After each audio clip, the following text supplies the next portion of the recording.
আসসালামু আলাইকুম। আপনারা সবাই কেমন আছেন? আজকে আমি সকাল থেকে যে কাজগুলো করব সেগুলোই শেয়ার করব। এতদিন বাবার বাড়িতে ছিলাম, তাই বাসায় অনেক কাজ জমে আছে। সেগুলো সব কিছু আজকে আমি ক্লিন করার চেষ্টা করব। আমার টুইন বেবি, তাই আমি সব কাজ একা নাও করতে পারি। তাই যতটুকু পারবো ততটুকুই আপনাদের সাথে শেয়ার করব। এই যে এতদিন বাসায় না থাকার কারণে বাসায় মাকড়সার ঘর হয়ে গেছে, এগুলোকে আমি পরিষ্কার করে নিচ্ছি। আমার বাচ্চারা বিছানায় বসে খেলা করছে, সেই খেলনাগুলোকেও আমি এখন রেখে দিব একটা ঝুড়িতে করে। বিছানাটা গুছিয়ে নিব। সকালবেলা এই কাজগুলো করে নিলে সারাদিনের কাজ অনেকটাই কমে যায়। মশারিটাকে আমি কুশনের ভিতর রেখে দিচ্ছি, তারপর বিছানাটাকে ঝাড় দিয়ে সকালে নাস্তাটা করে নিব। এখনও সকালবেলা আমি নাস্তা করিনি। আমরা একটু ঘুম থেকে দেরি করে উঠি, যেহেতু আমাদের টুইন বেবি। রাত্রে আমাদের ঘুমের একটু প্রবলেম হয়, সেজন্য একটু দেরি করেই উঠি। এই তো আমি বিছানাটাকে ঝাড় দিয়ে নিলাম।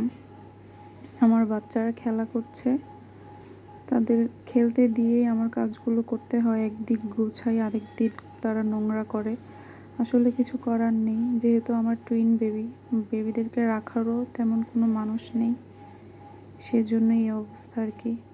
তো যাই হোক, ভালোই, আল্লাহ ভালোই রেখেছে, যতটুকু রেখেছে আলহামদুলিল্লাহ।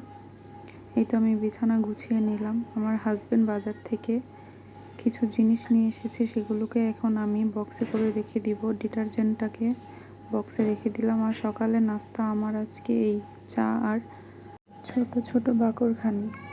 এই তো আমার নাস্তা করা শেষ হয়ে গেল, যেহেতু খুব সিম্পল নাস্তা করেছি। এখন আমি আমাদের পর্দাগুলো ওয়াশিং মেশিনে দিয়ে দিব, যেহেতু অনেক দিন বাসায় ছিলাম না, পর্দাগুলো নোংরা হয়ে গেছে। তো মেশিনে দেওয়ার আগে এভাবে যদি সবগুলো রিং একসাথে পেঁচিয়ে একটা রশি দিয়ে বেঁধে দেওয়া হয় তাহলে খুবই ভালো হয়। পর্দার কোনো ক্ষতি হয় না, মেশিনেরও কোনো ক্ষতি হয় না। আমি ডিটারজেন্ট দিয়ে দিলাম পরিমাণ মতো। এখানে আপনারা লিকুইডও দিতে পারেন, আমি সবসময় ডিটারজেন্টই দেই। তো এখন আমি মেশিনটাকে অন করে দিচ্ছি। এই তো মেশিনটাকে অন করে দিয়ে এখন আমি রান্না করতে চলে যাব। আসলে আমার বাসায় হেল্পিং হ্যান্ড নেই, আমার সব কাজ নিজের একাই করতে হয়। তাই এই ওয়াশিং মেশিন থাকার কারণে আমার খুবই উপকার হয়েছে, যেহেতু কাপড়গুলো আমার কাচতে হয় না। এখন আমি চলে যাব রান্না করতে, যেহেতু আমার রান্না শেষ হলে আমার হাজবেন্ড দোকানে যাবে, তাই ঝটপট রান্নাটা শেষ করে নিব। এদিকে আমার পর্দাগুলো ধোয়া হয়ে যাবে মেশিনে, আর ওইদিকে আমি রান্না চড়িয়ে দিব। আসলে 2 বাচ্চা নিয়ে খুবই কষ্ট হয়ে যায় আমার, রান্না বাড়া করতে, পরিবারের সব কাজ করতে। এই তো এখন একটু বাহিরের প্রকৃতি দেখলাম, কত সুন্দর ঝলমলে রোদ। আসলে এগুলো দেখতে ভালোই লাগে, তাই না? আমার বারান্দার গাছ, বারান্দা থেকে কত সুন্দর একটা ভিউ আসছে। তো চলুন, আজকে আমি কই মাছ দিয়ে আলু দিয়ে রান্না করব। এখন আমি আলুগুলোকে ছিলে নিব। আসলে বাচ্চাদেরকে নিয়ে পরিবারের কাজ করা খুবই কষ্টকর, যেহেতু আমার বাচ্চাদেরকে রাখার কেউ নেই। ওদেরকে নিয়েই সারাদিন আমার একা থাকতে হয়, সব কাজ করতে হয়। সারাদিন কত মানে যে বিরক্ত করে, কত অগোছালো করে, সব কিছু ক্লিন করতে হয়। এই দিক দিয়ে করে আসলে ওই দিক দিয়ে দেখি যে নোংরা করে রাখে। আসলে কিছু করার নেই, বাচ্চাদের ঘর এমনই থাকে, এটাই স্বাভাবিক। তো যেহেতু আমার বাচ্চারা বাহিরেও যেতে পারে না বেশি, তাই বাসায় যা করে আমি তাদেরকে করতে দিই, খেলতে দিই, তাদেরও স্বাধীনতা আছে। এই তো আজকে শরীরটা বেশি ভালো লাগছে না, তাই ভাবছি সিম্পল একটা রান্না করে ফেলবো, যেন ঝটপট রান্নাটা হয়ে যায়। শরীর খারাপ লাগলেও আসলে কিছু করার নেই, রান্না তো করতেই হবে। তাই সিম্পলভাবে দেখছি কি করা যায়। আর তাছাড়া এই আলু দিয়ে কই মাছের তরকারিটা আমার হাজব্যান্ড খুব পছন্দ করে, তাই ভাবলাম যে আজকে এটাই করে ফেলি, যেহেতু শরীরও ভালো লাগছে না আর সিম্পল রান্না করলেও হয়ে যাবে। তো এই তো আলুগুলোকে আমি একটু বড় বড় করে টুকরো করব, এভাবে রান্না করলে আসলে ভালো লাগে। এই তরকারিটা নতুন আলু দিয়ে খেতে বেশি ভালো লাগে, যেহেতু এখন নতুন আলুর সিজন না, তাই আমি এভাবেই রান্নাটা করছি। যে আলু আমি হাতের কাছে পেয়েছি সেটা দিয়ে করছি। আর আলুটাকে এভাবে 4 টুকরো করে নিলে দেখতে সুন্দর লাগে, আর যেটা দেখতে সুন্দর লাগে সেটা তো খেতেও ভালো লাগে, তাই না? আসলে আমার কাছে তাই মনে হয়, যেটা দেখতে ভালো লাগে সেটা খেতেও ভালো লাগে। তো আমি ঝটপট করে আলুগুলোকে কেটে নিচ্ছি। আমার শাশুড়ি আবার আলু পছন্দ করে না, উনি একটু আলু কম পছন্দ করে।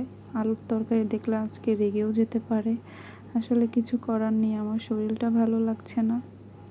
এই তো 4 পিস কই মাছ নিয়ে নিয়েছি। মাছগুলো অনেক বড় বড়ই, দেখতে ছোট দেখা যাচ্ছে। মাছগুলোকে একটু চিড়ে দিলে হলুদ মরিচগুলো একটু ভালো করে ঢুকে যায়, এতে খেতে ভালো লাগে। এজন্যই মাছগুলোকে আমি একটু চিড়ে দিচ্ছি। লবণ মরিচ আর হলুদ মাখিয়ে মাছগুলোকে ভেজে নেব।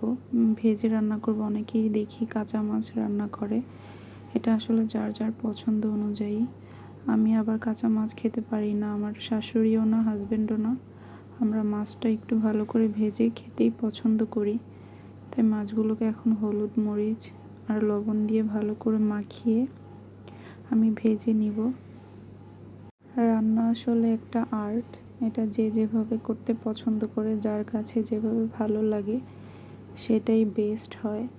আপনি যেভাবে রান্না পছন্দ করেন সেটাই আপনার কাছে বেস্ট মনে হবে, আর আমি যেটা পছন্দ করি সেটা আমার কাছে বেস্ট মনে হবে।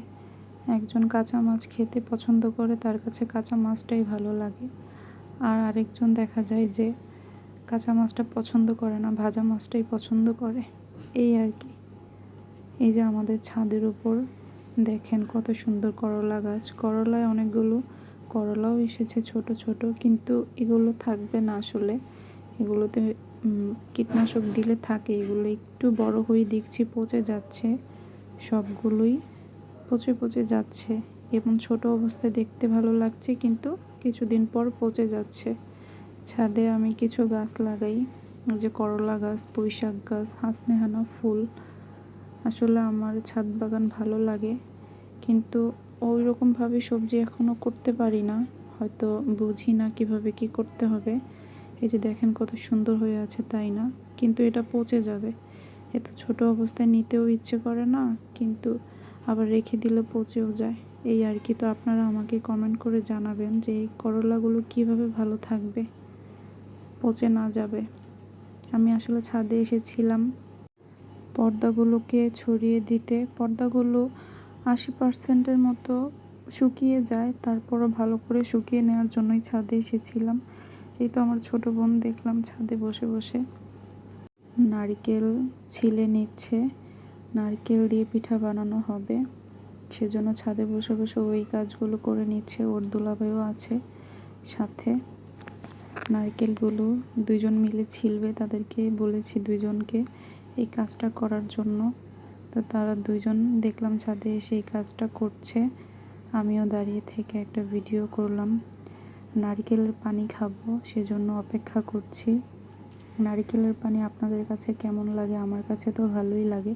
অনেকে নারকেলের পানিটা পছন্দ করে না, ডাবের পানিটা বেশি পছন্দ করে। আসলে ডাবের পানিটা খেতে বেশি ভালো লাগে, নারকেল পানিটা একটু লবণাক্ত লাগে, অনেকে পছন্দ করে না, কিন্তু আমি খাবো, সেজন্য আমি দাঁড়িয়ে আছি।